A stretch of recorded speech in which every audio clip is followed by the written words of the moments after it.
जनपद मैनपुरी में किशनी के शमशेरगंज में जनसभा में गरजे डिप्टी सीएम। इस दौरान उन्होंने कहा अखिलेश यादव की कुंडली में 25 साल तक नहीं है सत्ता। साथ ही कहा कि सफाई अगर रुपए ने तो ले लेना, वोट भाजपा में डाल देना।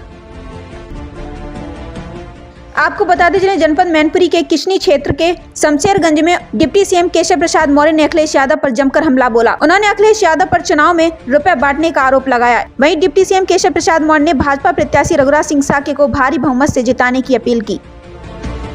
आपको बता दें आज डिप्टी सीएम केशव प्रसाद मौर्य का हेलीकॉप्टर नगर के दिल्ली पब्लिक इंटरनेशनल स्कूल में उतरा। वहां से वह कार से शमशेरगंज की सभा में पहुंचे। शमशेरगंज की सभा में जनसभा को संबोधित करते हुए डिप्टी सीएम केशव प्रसाद मौर्य ने कहा कि उन्होंने एक ज्योतिषी को अखिलेश यादव की कुंडली दिखवाई है, जिसमें इनके भाग्य में 25 साल तक सत्ता नहीं है। इनके शासन में गुंडागर्दी चरम पर थी, इसीलिए ये हर चुनाव लगातार हारते जा रहे हैं। अखिलेश यादव नेताजी के नाम पर वोट मांग रहे हैं। वहीं क्या कुछ कहते नजर आए डिप्टी सीएम केशव प्रसाद मौर्य, आइए देखिए किसनी से हमारे संवाददाता अमित चक की इस रिपोर्ट के जरिए। यह चुनाव नहीं है, यह आपके उज्जवल भविष्य का एक ऐसा पथ निर्माण होने जा रहा है जिसमें न गुंडागर्दी, न भ्रष्टाचार, न अत्याचार, इसे बाहर निकालने का यह मौका आपके हाथ में आया। हमारी मातृशक्ति भी बैठी, मेरे पत्रकार मित्र भी आज यहाँ पर है। मुझे तो खुशी इस बात की हो रही है, जो समाजवादी पार्टी के अध्यक्ष श्री अखिलेश यादव जी अपने भाई के लिए एक दिन भी प्रचार करने आजमगढ़ नहीं गए थे, आज उनको मैनपुरी में गली गली घूमना पड़ा। जो श्री शिवपाल सिंह यादव जी लंबी चौड़ी हाँकते हैं, जो लंबी चौड़ी हाँकते हैं, उनको ये पता है कि आसमा चाहे एक रहे चाहे अलग अलग रहे, कमल का फूल खिलने से रोक नहीं सकते हैं। और मैं आप सबके सामने एक बात और, मुझे अभी धीरे धीरे मंच पे हमारे तमाम वरिष्ठ नेताओं ने बताया कि लोगों के पास पैसा बहुत है, पैसा बांट रहे हैं। सही बात है ये, और पैसा बांट रहे तो मेरे भाइयों बहनों, पहले तो चुनाव आयोग इनको बांटने से रोके, उसकी शिकायत की जाएगी। लेकिन अगर पैसा भी दे, ये कोई अपनी जमीन जायदाद बेच करके नहीं दे रहे हैं। पैसा वो आपको ही लूट करके इकट्ठा किए होंगे, वही आपको बांटने का काम कर रहे हैं।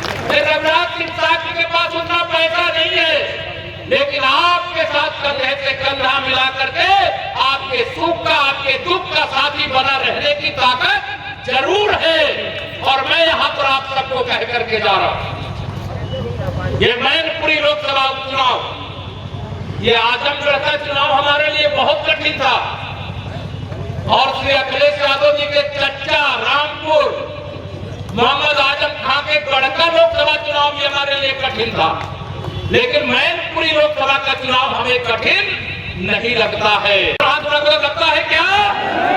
तो इसलिए मैं आप सब लोगों से कहने के लिए आया हूं कि आने वाली 5 तारीख को ये मत समझना श्री रघुराज सिंह यहाँ पर प्रत्याशी है, ये समझना यहाँ पर प्रत्याशी योगी आदित्यनाथ जी भी है, केशव प्रसाद मौर्य भी है, और यहाँ प्रत्याशी तो कमल का फूल है, जिसमें खुशहाली है, जिसमें सुरक्षा है, जिसमें विकास है, जिसमें उज्जवल भविष्य है।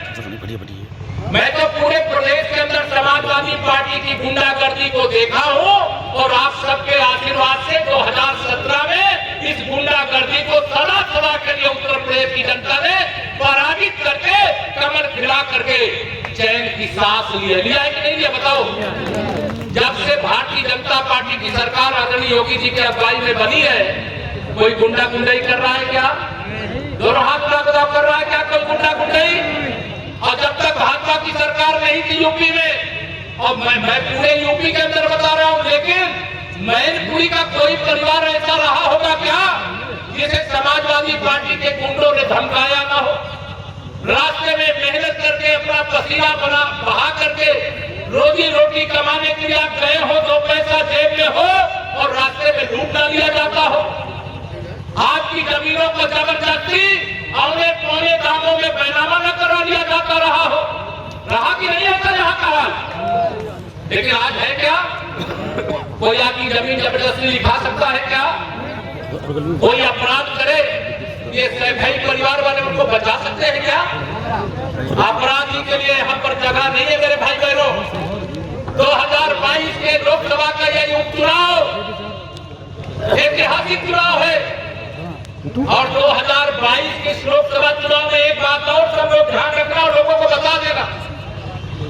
2022 में विधानसभा चुनाव हो गया है और 2027 तक भारतीय जनता पार्टी की उत्तर प्रदेश में सरकार है और 27 के बाद आने वाले 25 साल तक मैंने दिखवाया। एक व्यक्ति मित्र थे मेरे, मैंने उनसे पूछा क्या भविष्य है श्री अखिलेश यादव जी का, तो उन्होंने कहा 25 साल 27 के बाद 25 साल तक इनके सत्ता में आने का कुंडली में योग ही नहीं है। तो सत्ता के बगैर ये गुंडागर्दी कर सकते हैं क्या? ये सत्ता के बल पर गुंडे करते हैं। जिस गाड़ी में सपा का झंडा उस गाड़ी में सपा की सरकार हो तो बैठा गुंडा बैठा रहता कि नहीं बैठा रहता? आज वो कोई गुंडागर्दी करे, आज किसी को धमकी देने का काम करे, चुनाव आचार संहिता है उसका हम सम्मान और पालन करते हुए चुनाव को लड़ेंगे।